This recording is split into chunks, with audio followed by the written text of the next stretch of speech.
खुलुमबाय लोगोफोर, गोजोन फुंबिलि बयनिसिमबो। नोंथांमोनखौ डियार ब्रह्म चेनेलाव आरो फिन खेबसेबाव बयखौबो बरायनाय बावहरग्रोनाय जाबाय। आं दिनै नोंथांमोननि सिगाङाव आरोबाव माखासे सानसेनि खौरां लानानै फैबावलायबाय। आसा खालामो नोंथांमोनहा खौरांखौ खोनासंनानै मोजां मोनगोन। दिनैनि गिबि खौराङावनो दङ दुलाराय आसाम ट्राइबेल एस'सिएशनआ ट्राइबेल बेल्टआव रायजो बिजेपिनि आफादगिरि दिलीप शइकियाखौ नेवसिनो खावलायदों। दुलाराय आसाम ट्राइबेल एस'सिएशनआ रायजो बिजेपिनि आफादगिरि दिलीप शइकियानि 6थि फारिलाइ गावखुंथाइ आयेनजों लोगोसे ट्राइबेल बेल्ट आरो बेंखननि सायाव बिटिआर ओनसोलाव थागिबि नङै सुबुंफोरनि हानि मोनथायनि सायाव बिबुंथि होनाय बिबुंथिनि सायाव गोख्रोङै फिनजाथाय होदों। अल आसाम ट्राइबेल एस'सिएशननि आफादगिरि सुकुमार बसुमतारी आरो नेहाथारि आदित्य खाख्लारिया खौरां बिजोंनि सिगाङाव मोनसे रादाब बिबुंसार दैथायहरदों आरो थागिबि सुबुंफोरखौ आसाम रायजो बिजेपिनि आफादगिरि दिलीप शइकियाखौ थागिबि सुबुं अनजिमा थानाय ओनसोलफोराव नेवसिनो खावलायदों। प्रेस रिलिजआव बुंनाय जादों दि मिरुआ कार्बि आंलं, दिमा हासाव, बिटिसि आरो गासै आसाम नाङैनो थागिबिफोरनि मुलाम्फानि बेरेखायै बिबुंथि होनायनि थाखाय दिलीप शइकियाखौ नेवसिनायनि बे थिरांथाखौ लानो गोनां जादों। रायखांनो गोनां दि रायजो बिजेपिनि आफादगिरि दिलीप शइकियाया 2 आगस्तखालि रायजोनि 6थि फारिलाइनि गावखुंथायारि ओनसोलफोर आरो ट्राइबेल बेल्ट ब्लक हाफोराव हारिसाफोरनि मोनथायनि सायाव गाज्रि बिबुंथि होदोंमोन। शइकियाया फोसावदों दि जुदि आयेनखौ गाग्लोबारि आखुजों सोदांनाय जायो अब्ला गुवाहाटी, डिब्रुगड़ एबा गुबुन जायगाफोरनि सुबुंफोरनि जायखिजाया थाखोनि सुबुंफोरनि थाखाय 6थि फारिलाइनि गावखुंथायारि ओनसोलाव हा बायनो थाखाय मोनसे खान्थि लाबोनाय जागोन। बिथाङा बेखौबो बुंदों दि ट्राइबेल बेल्ट ब्लक एक्टनि सेक्सन 10 जों लोगोसे आसाम हा आरो खाजोना आयेना बे ओनसोलफोराव बाहायजानाय नङा जेराव 6थि फारिलाइनि जारखुंथायनि आयेन गोहोम गोग्लैदोंमोन। खुंथायाव थानाय दोलोनि रायजोआरि आफादगिरि महरै बिबुंथिफोरा आबुङै थागिबिसाफोरनि बेरेखा। बिथांनि बिबुंथिफोरा फोरमान होयो दि बिथाङा सासे हारिसा बेरेखा सुबुं। दुलाराय आसाम ट्राइबेल एस'सिएशनआ दुखुनांथाव होनना बुंदों दि सासे गियान गोनां सुबुं, जाय गोबाव समसिम लकसभानि एमपि महरै रायजोनि थान्दैथि खालामदोंमोन आरो सम-सम लकसभानि बुंथिगिरिनि मासिखौबो समायना खालामदोंमोन, संबिजिरनि 6थि फारिलाइनि जारखुंथायनि बागै जेबो गियान गैयामोन। मोनसे रादाब बिबुंसारनि गेजेरजों फोरमायनाय बायदिब्ला दिलीप शइकियाया ट्राइबेलनि नासयजानाय बिबुंथिनि सायाव आसामनि थागिबि हारिसा सुबुंफोरा गोख्रों गोजोननाय गैयै फोरमायदों। आसामनि बिजेपिनि आफादगिरि दिलीप शइकियाया बेफोर हारिसा बेरेखा बिबुंथिफोरल' होआखैमोन, नाथाय रायजोआरि महरै 6थि फारिलाइ आरो ट्राइबेल बेल्ट ब्लकजों सोमोन्दो थानाय गावखुंथायनि आयेनखौ जेब्लासिम बिथाङा बिबुंथि होआ अब्लासिम आखाय होनाय नङा होननानैबो खोथा होदोंमोन। बिथांखौ होबथानायनि थिरांथाया गोहोम गोग्लैगोन, जेरै दुलाराय आसाम ट्राइबेल संघनि आफादगिरि सुकुमार बसुमतारी आरो नेहाथारि आदित्य खाख्लारिजों सागान होजानाय मोनसे प्रेस रिलिजनि गेजेरजों फोसावनाय जादों। नैथि खौराङाव दङ बिटिआर गोजोन गोरोबथानि सागानगिरि हिमन्तनि सेथि, नैथि थाखोनि नोगोरारि बिबुंथिखौ सोंखारिदों। लरेन्स इस्लारिया बिटिआरआव बोखावग्रा बिबुंथिनि हेंथायै सांग्रांथि होदों। बिटिसि बिसायख'थि फोसावदिंनाय समाव आसाम चिफ मिनिस्टार हिमन्त बिश्व शर्माया बावैसो होनाय बिबुंथिनि फिननाय होनानै एमएलए आरो बिटिआर गोजोन गोरोबथानि सागानगिरि लरेन्स इस्लारिया बुंदों दि संबिजिरा सेथि थाखोनि आरो नैथि थाखोनि नोगोरारिफोरनि गेजेराव फाराग खालामा। गिबि मन्थ्रिया फोरमायनाय बायदिब्ला बड'लेण्ड टेरिटरियेल ओनसोलाव सेथि आरो नैथि थाखोनि नोगोरारि जानो नाङा, मोनसे बिबुंथि जाय ओनसोलारि दैदेनगिरिफोरनिफ्राय सोंखारिजादों। 2020 मायथाइनि बर' गोजोन गोरोबथानि सासे गाहाय सावरायग्रा इस्लारिया गोसो होनानै बुंदों दि बे ओनसोलाव मोन 26 फोलेरारि हारिफोरा दा गोजोन आरो दिदोमथिनि थाखाय हेफाजाब होगासिनो दं। बिथाङा राजखान्थियारि दोलोफोरखौ गावसोरनि फोसावदिंनाय समाव थुलुंगा होग्रा बिबुंथि होनायनिफ्राय जानगाराव थानो खावलायदों। बिथाङा साफ्रोम दैदेनगिरिफोरखौ गोजोन गोरोबथानि थुलुंगाखौ मान होनो आरो मोनसे थाफादेरनाय बड'लेण्डनि थाखाय नाजानो खावलायदों। बिटिआर, जाय सिगाङाव बिग्रायखांनाय आरो हारियारि दाङाबाजिजों गोहोम खोख्लैजादोंमोन, 2020 मायथाइनि गोरोबथानि उनाव सोमोन्दोआरि गोजोननि समखौ मोनदांनो हादों, जाय बर' हानजाफोरखौ गुबै लामायाव खौसे खालामदोंमोन, जाय ओनसोलखौ बांसिन जारखुंथाय आरो जौगाथायनि खाबुफोर होदोंमोन। जेरै बिटिसि बिसायख'थिया खाथियाव फैगासिनो दं, इस्लारिया समाजारि गोरोबलायनाय लाखिनो आरो संबिजिरारि बेसेनफोरखौ लाखिनो थाखाय सांग्रां थानो खावलायदों। थामथि खौराङाव दङ होबथानायनि उनावबो होखारनाय हाबाफारिया सोलिबाय थागोन, गिबि मन्थ्रि शर्माया बुंदों।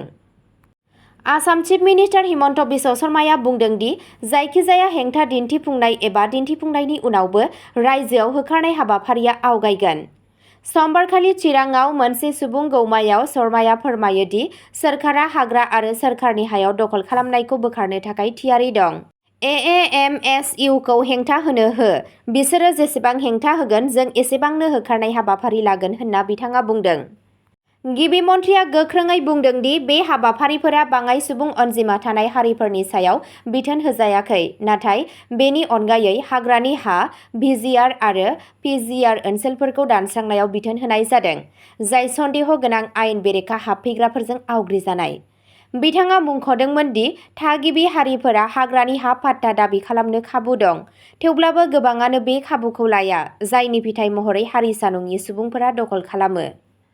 शर्माया बुंदों दि दखल खालामग्राफोरनाव सिगांनिफ्रायनो चार हाफोर दं, नाथाय गुबुन जिल्लाफोराव जायगा सोलायनो नाजागासिनो दं। बेयो जानो हाया, आसामनि सुबुंफोरा बहा थांगोन? बिथाङा सोंदोंमोन। बे समावनो धुबुरीनि बिलासिपारायाव दावराव-दावसिया बांदों जेब्ला एएएमएसइउनि दैदेनगिरि रेजाउल करिम सोरखारखौ होखारनायनि बेरेखा दिन्थिफुंनायनि समाव खानाय जादों। रोजा अखा हासेयावबो गोबां जौ सुबुंफोरा ज' जादोंमोन, जाय सरकारखौ लांनाय गंसे पुलिस गारिखौ हेंथा होदोंमोन। गारिनि सिङावनिफ्राय बिथाङा होखारनाय अपारेसनफोरखौ गावनि हारिनि बेरेखायै अनागार बुंनानै हेंथा दिन्थिफुंनायाव थाबाय थानो समायखिरा लादों। सिगाङाव एएएमएसइउआ होखारनायखौ बाङाइ सुबुं अनजिमानि बेरेखायै मोनसे फाव फान्दायनाय होनना बुंदोंमोन आरो गाहाय मन्थ्रि, मिरु नखर मन्थ्रि आरो गिबि मन्थ्रिनो गोसोखां बिलाइ दैथायहरदोंमोन आरो खामानिफोरखौ थाबैनो दोनथ'नो खावलायदों। ब्रैथि खौराङाव दङ एबसुनि सम सिमानि सिगां गोरोबथा सावरायनायाव बिपिएफआ दरजा बन्द खालामदों। बिपिएफआ हारसिङैनो बिटिसि बिसायख'थि गेलेगोन बुंदों हाग्रामा महिलारिया। दुलाराय बर' फरायसा आफाद एबसुआ खौसे ओनसोलारि मर्टनि सायाव सावरायनो थाखाय होनाय सम सिमानि साननै सिगां बिपिएफनि दैदेनगिरि हाग्रामा महिलारिया गावनि दोलोआ फैबाय थानाय बिटिसि बिसायख'थियाव उदाङै बाहागो लागोन होनना फोसावदों। बिपिएफआ रावजोंबो गोरोबथा खालामाखै, कंग्रेस, इउपिपिएल, बिजेपि एबा गुबुनानो जा। बे खेबाव जों आबुं बांसिन अनजिमा मोनगोन आरो जोंनि सोरखार गायसनगोन, महिलारिया रबिबाराव खौरांगिरिफोरनि सिगाङाव बुंदों। एबसुआ बर' साहित्य सभा आरो गुबुन हारिनि आफादफोरजों लोगोसे ओनसोलनि जौगाथायनि थाखाय बिपिएफ आरो खुंथायाव थानाय इउनाइटेड पिपल्स पार्टी लिबारेल इउपिपिएलखौ 2 आगस्टनि सिगां ज' जानो खावलायगासिनो दं। बबेखानि महिलारिया मोनसे राजखान्थि दोलोनि सायाव जोबथा सम जाबसिननो थाखाय एबसुनि मोनथायनि सायाव सोंथि खालामदों आरो दाबि खालामदों दि फरायसा आफादा इउपिपिएलजों सोमोन्दो दं। बिथाङा इउपिपिएलनि दैदेनगिरि आरो आथिखालनि गाहाय मावफुं सोद्रोमा प्रमद बर'खौबो सोंखारिनानै बुंदों दि बिथांनि मावख'आव समा सिमा गोनांमोन। जुदि 25 आगस्टआव बिसायख'थिखौ फोसावनाय जायो, अब्ला बिथांनि खुंथायनि समाव फ्राय 15 सानल' दंबावो। महिलारिया बुंदों दि बिपिएफआ बिटिआरआव गासैबो हारिफोरखौ थान्दैथि खालामो। बिथाङा बेखौबो इंगित होदों दि एनडिएनि सिङाव जेंना दं आरो सोंथि खालामदोंमोन दि जुदि बिजेपिआ आलादा-आलादा खारनो सानदोंमोनब्ला इउपिपिएलखौ मानो दुंहाव नुदों। महिलारिया मुंख'दों दि बिपिएफआ गिबियाव 2020 मायथाइयाव ओनसोलारि खौसेथिनि सुबुरुन होदोंमोन, नाथाय इउपिपिएल आरो बिजेपिआ बिथांनो मिथिहोआजासे गुवाहाटीनि गंसे हटेलाव गोरोबथा खालामदोंमोन। सानसे सिगाङाव महिलारिया बुंदोंमोन दि बिथाङा खौसेथिनि बागै सावरायनायखौ आजावथावनामोन, नाथाय लिरनाय रादायफोर थाब्लासो। एबसुनि जोबथा समा गोख्रैनो सौफैनाय लोगो लोगो बिटिसि बिसायख'थि फोसावनायनि सिगां बिटिआरआव राजखान्थियारि जेंनाया बांनो हागौ होनना साननाय जादों। बाथि खौराङाव दङ हाग्रामा महिलारिया मोनसे गोग्गो गोसोजों खामानि मावनांगौ, प्रमद बर'। इउपिपिएलनि गाहाय प्रमद बर'आ हाग्रामा महिलारिखौ फिन सोंखारिदों। बिटिसि बिसायख'थि खाथि सौफैनाय लोगो लोगो इउपिपिएलनि दैदेनगिरि आरो बिटिआरनि गाहाय मावफुंगिरि सोद्रोमा प्रमद बर' आरो बिपिएफनि गाहाय हाग्रामा महिलारिनि गेजेराव खुगा दावराव-दावसिया बारानिफ्राय बारा जाबोगासिनो दं। तामुलपुराव मोनसे मेलाव बिबुंथि लाखिनानै बर'आ महिलारिखौ गोग्गो देहा आरो गोग्गो मेलेम मोन्नैजों दिहुनथायारि नाजानायाव गोसो होनो थुलुंगा होयो। बिथाङा बुंबावदों, जुदि इउपिपिएलआ महिलारिनि बिथोन बायदियै खामानि मावोब्ला बिटिआरआव जोंनि दोलो थानायनि जेबो जाहोन थानाय नङा। बेबादि बिबुंथि होनायनि थाखाय बिथाङा गोनो गोथो जानांगोन। बर'आ ओनसोलाव गोजोन लाखिनायनि गोनांथिनि सायावबो गोसो होदोंमोन। जों बड'लेण्डआव आरोबाव हिंसाखौ नुनो लुबैया। जों सुबुंफोरखौ गावसोरनि न'निफ्राय खारलांनाय नुनो लुबैया, बिथाङा बुंबावदोंमोन। बे सोलाय-सोल'आ बिटिसि बिसायख'थिया खाथि सफैनाय लोगो लोगो बांलांनाय नारसिननाय आरो गोख्रों रावजों दिन्थियो। द'थि खौराङाव दङ सिलचरआव 2.5 कौटि रांनि गान्जा हमदों आसाम पुलिसआ। मोनसे गेदेर ड्राग्स बेरेखा अपारेशनाव आसाम पुलिसआ सिलचरआव 2.5 कौटिसो रांनि 362 किल'ग्राम गान्जा जब्द खालामदों। मोनसे स्रोत सुलुंनि बिथायाव पुलिसआ त्रिपुरानिफ्राय फैबाय थानाय गंसे गारिखौ होबथायो आरो मोजाङै नागिरबाय थानाय समाव बे कनसाइनमेन्टखौ बोखांनो हायो। दायनिगिरि प्रदीप कारखौ खानाय जादों आरो नेटवार्कखौ नागिरनो थाखाय आरोबाव नायबिजिरनाया सोलिगासिनो दं। बे दाननि जागायजेननायाव गड़चुक पुलिस आरो स्पेशेल अपारेशन ग्रुप (एसअ'जि) नि मोनसे जथाय हानजाया गुवाहाटीनि बायजोआव गड़चुकनि खाथियाव 30 किल'ग्राम गान्जा जब्द खालामदोंमोन। गरेसरनिफ्राय गुवाहाटी फारसे थांबाय थानाय गंसे सुइफ्ट कार AS01ES9991 निफ्राय फेग्रा मुवाफोरखौ बोखांनाय जादों। टि इन्टेलिजेन्सनि सायाव बिथा खालामनानै पुलिसआ गारिखौ होबथायो आरो दायो सिफायजानाय national democratic front of Bodoland (NDFB) नि बारग' सोद्रोमा सासे बर' सुबुंजों जगायजानाय बेसादखौ मोननो हायो। स्निथि खौराङाव दङ आसुनि बांसिन सोमावसारनाया होखारनायखौ बांहोगोन, आसामनि गिबि मन्थ्रि। गिबि मन्थ्रि हिमन्त बिश्व शर्माया चिराङाव मोनसे रेलियाव बेरेखा हान्जानि फिन्नाय होदों। आसाम चिफ मिनिस्टार हिमन्त बिश्व शर्माया समबारखालि काजलगावआव मोनसे विजय संकल्प सभानि रेलियाव बिबुंथि होदोंमोन। बिसायख'थिनि सिगां बेरेखा हान्जानि दैदेनगिरिफोरनि गोख्रों सोंखारिनायनि फिन्नाय होदों। कंग्रेस दैदेनगिरि गौरब गगৈनि बिजेपिआ भट सिखाव होनना दाय होनायनि फिन्नायाव शर्माया बुंदों दि बेफोरबायदि बिबुंथिफोरा रायजो-राजानि गेजेराव गोरोबनाय नङा।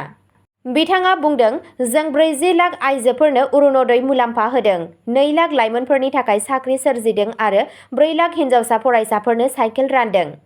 सुबुंफोरा गोथावै फोसावदिंनायखौ लुबैयो, सोलिबाय थानाय लाजि फोनांनाय नङा। असम जातीय परिषद (एजेपि) आफादगिरि लुरिनज्योति गगৈखौ नोजोर होनानै शर्माया बिथांखौ मोनसे थि हारिनि हेंथायै फोरमायथि खालामनायनि दाय होदों।